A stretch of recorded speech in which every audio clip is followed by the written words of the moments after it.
किससे हल करना है? विलोपन विधि से। ठीक है, तो देखिए विलोपन विधि के बारे में हमने कल ही आपको बताया था कि विलोपन विधि में हम क्या करते हैं, हमें समीकरण युग्म दिया होता है। तो विलोपन विधि में क्या होता है, विलोपन विधि से कैसे हल होती है समीकरण? विलोपन विधि में सवाल नंबर 4 के अंदर 2 सवाल दिए हुए हैं। पहला हमें दिया हुआ है 3x प्लस का 4y बराबर 10 और एक हमको दिया है 2x माइनस का 2y नमस्ते बराबर 2। ठीक है, देखिए ये एक समीकरण युग्म दिया है हमको। ठीक है, अब इन्होंने हमसे कहा कि इसे विलोपन विधि से आप हल करिए। किससे हल करिए?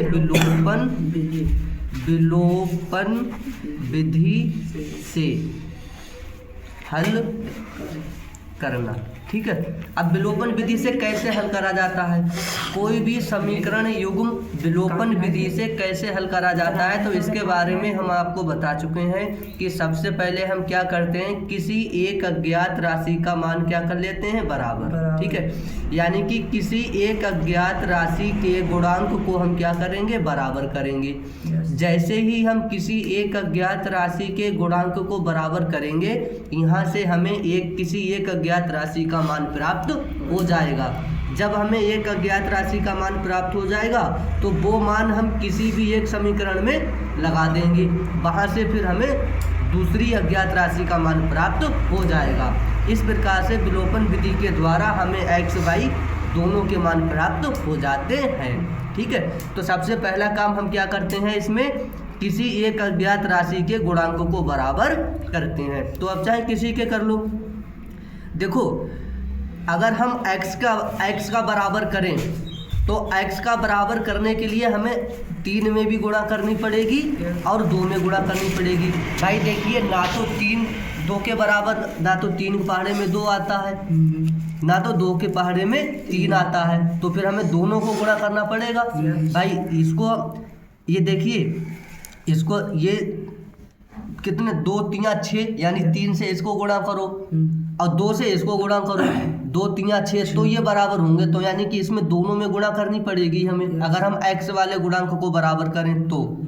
अब अच्छा y वाले को देखो, y में देखो ये 4 है, अब इसको भी 4 हम बना सकते हैं आसानी से, 2 दूनी 4, तो यानी फिर हमें ये आसान है बराबर करना।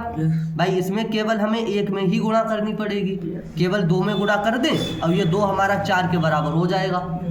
तो फिर हम किसको बराबर करेंगे? जो हमें आसान पड़ेगा उसको बराबर कर लेंगे हम। तो हमें y का आसान पड़ेगा, तो इसीलिए हम क्या करेंगे, इसमें क्या करेंगे, 2 से गुणा कर लेंगे। जैसे ही हम इसको 2 से गुणा करेंगे हमारा ये y वाला गुणांक क्या हो जाएगा? बराबर हो जाएगा। ठीक है, जो हमें आसान पड़ेगा उसी को बराबर करेंगे। ये जरूरी नहीं है कि हम x को ही बराबर करें या y वाले को बराबर करें, जो हमें आसान पड़ जाएगा। हमें कौन सा आसान पड़ रहा है? ये, क्योंकि इसमें केवल हमें 1 में ही गुणा करना है और यहाँ हमें दोनों में गुणा करेंगे तो जाके हमारा बराबर होगा।